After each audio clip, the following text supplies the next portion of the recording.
What is going on, you guys? Thank you so much for stopping by. I appreciate your time. Hope you're having a great day as we talk about some shocking battles in Clash Royale. And it's not just shocking because it's Peter $17 winning, but he's using the lightning spell and the zap spell in this very common hog cycle deck. Now, you might see this deck pretty frequently, especially up at the top of the leaderboards. Wonder where Peter got the idea. But most often you will see, instead of the lightning spell, either a freeze or a poison in its place. I'm just not a big fan of the lightning spell. At 6 elixir, there's not a lot of places where it trades well mid-battle. Having said that, though, there definitely are spots for it, especially if you can grab 2 or 3 things at once and know how to use it so that you don't fail on a tower. Now, Peter's higher level 12 opponent has brought almost the exact same deck, but with the poison spell, so we will see how they both cycle through their cards and who ends up on top here. And because this is truly a cycle deck, it does have a lot to do with when you can catch your opponent off guard or off cycle. And with this deck, it really comes down to having the cannon ready whenever your opponent has a hog rider on its way in. If you can't stop that hog, you are in big trouble. And right here, Peter waits for the cannon to expire and sure enough pushes forward with the Valkyrie, hog, and skeletons, and the hog goes right to the tower. The other units do counter, but not before that hog gets a ton of hit points off that tower.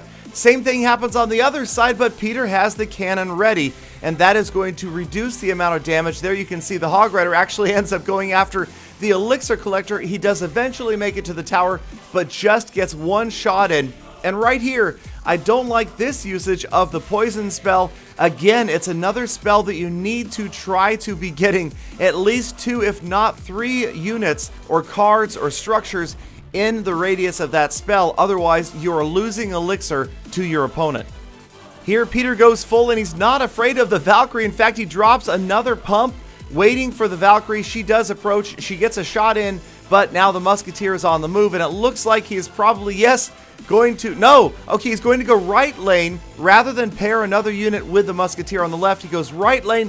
The Musketeer wraps around, takes out the cannon. The Hog Rider, not quite, but Peter did drop the lightning spell in the midst of that and took down the opponent's Elixir Collector and a significant chunk of hit points off the tower, so he prevents the opponent from pumping up much further. It doesn't quite single shot an Elixir Collector, but it does do a good job of getting close. And right here, the opponent forced, another lightning spell. The opponent was forced to drop the defensive Elixir Collector. The lightning spell takes the tower down to just 8 hit points, and this battle is over. Not sure what Peter is waiting for here. Obviously, maybe, oh gosh. Peter, with the bad manners at the end, throws in the good luck, and then he is going to zap the tower. And oh man, okay, so adding insult to injury, he laughs, and then he drops the zap, winning the battle 2 seconds into overtime, beating a higher level player who was, I have to say, misusing their own poison spell in that deck. So moving on to another replay, same deck, except this time Peter facing a lower level player, so I hate to guess. We will see if he manages to control himself and the taunts. Once again, this deck really does have a lot to do with the starting hand. You'll notice Peter did not have the Elixir Collector up. The opponent did, and puts it down right away. Peter chooses to move forward with the Musketeer from the back, and it looks like he is going to try to pair it with... he's facing a balloon on the left-hand side, so this is tough. Peter's Musketeer, really the only true card that is going to shoot down that balloon, and he is suddenly in big trouble. That balloon getting in towards the tower. Musketeer is there, but not before the balloon drops a bomb, and that is a lot of damage off Peter's left lane tower to start this battle. So the giant balloon deck, we've talked about this in recent episodes. It does tend to catch people off guard, especially a deck like this that just simply isn't designed to counter a balloon well. Peter does a good job of taking advantage and getting that Hog Rider in on that left lane tower after the opponent was low on elixir. And check it out, double pumps on the right side, lightning down, and that right there, that is an ideal use of the lightning spell. He caught the older Elixir Collector before it was done, at least saving 1 or 2 there, and then annihilating the younger Elixir Collector and taking 400 or so hit points off that tower. The opponent again, though, pushing with the giant balloon combination. Peter doesn't know what to do. He tries to get the Musketeer in there, but the giant is going to get targeted by the musketeer, and that balloon is going to completely own this tower. And suddenly Peter has found himself behind 1 crown to 0, and the balloon is on his king's tower. Now that left lane tower obviously is about 2 zap spells away from going down, so Peter doesn't need to expend much to tie the score. But now he's got to worry, is the opponent going to go after the king? It looks like Peter's pushing right lane. Unfortunately, Minion Horde and Barbarians make quick work of his own Hog Rider, and now a big push coming after Peter. He drops the cannon. The zap, because it's a lower level player, his zap spell one-shotted the minions, and right there, I hate to admit it, Peter, but that right there turns the tide of this battle. If you cannot one-shot those minions, then things may have turned out differently. There is a lightning spell to save the tower from the balloon, and that did work out okay. It stopped the balloon from getting to the king's tower. The Hog Rider gets in, gets a couple more, maybe one shot on that right lane tower, but Peter only has 20 seconds left in which to try to get that left lane tower down. In order to tie things up, he drops a cannon. Here comes another giant, another balloon, musketeer, Hog Rider. So Peter investing 8 elixir to get that tower down. The musketeer does it. The Hog Rider is overkill. He uses a lightning spell to take out that balloon. That is going to save his king's tower from possible destruction. And we've gone into overtime, and Peter has the lead. That right tower under 1,000 hit points. It looks like he's going to push once again. This time it's a Valkyrie, Skeletons, and the musketeer, giant and barbarians trying to counter. And a Hog Rider squeezes past everybody. Can he get in there? He gets a single shot off on that tower, and that may be enough.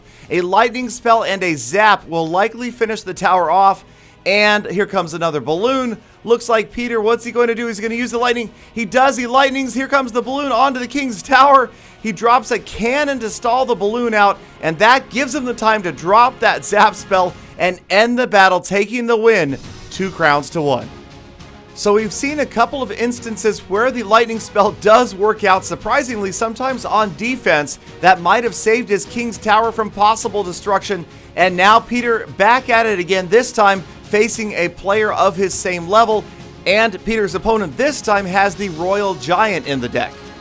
So right away you can see both players drop elixir collectors, and again, I'm not a big fan of dropping a lightning spell on simply 1 elixir collector and a tower unless you have a huge elixir advantage, or if it's just critical to stop a push. Ideally, you're going to try to see if the opponent drops something else way back there, whether on offense or defense, and then a lightning spell can be extremely effective if you can grab a third troop, especially say a wizard, an ice wizard, a Valkyrie, or a musketeer, a unit that is going to be one-shotted or nearly one-shotted by the lightning spell.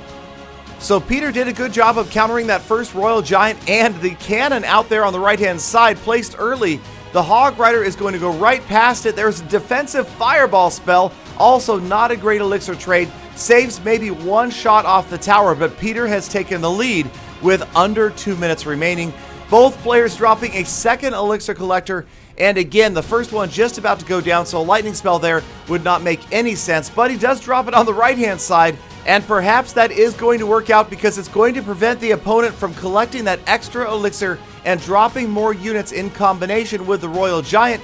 There you can see the musketeer, the cannon, the skeletons going to work. Royal Giant doesn't even get a single shot off on Peter's tower, and the musketeer on the move. Here comes a Hog Rider, again going to squeeze past the other units, but distracted by the cannon, so not straight to the tower, and indeed doesn't get a single shot in. But the musketeer, and this is a great card, I do like the musketeer a lot too. It can do some significant damage should it be able to squeeze in behind other units while that tower is distracted. Just a couple of shots can make all the difference in a close battle, and this one is close. Final 60 seconds, both players putting down more elixir collectors.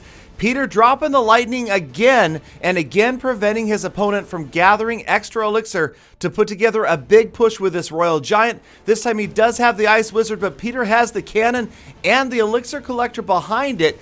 A bit of a panic fireball right there does not finish off that musketeer, and that is going to be all sorts of problems for this player.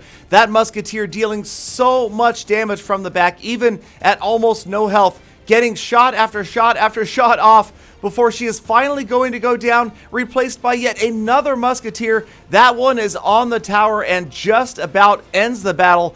Under 600 hit points. Peter again just about a zap and a lightning away from victory. Last 10 seconds of this battle, another Royal Giant moving in, again countered.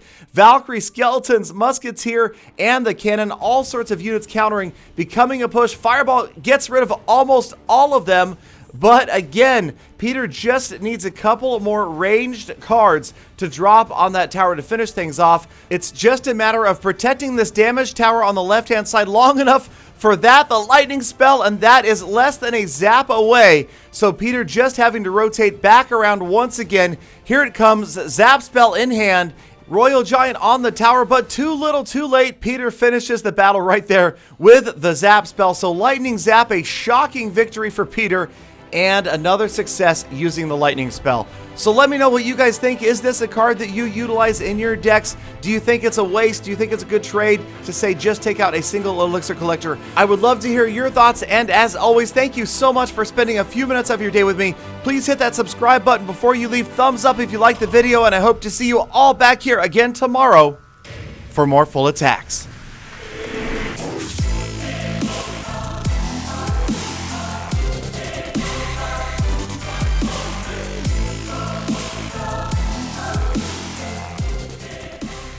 Gully Dog, you like that, eh? It's no lightning on the gym box, but it'll do in a pinch.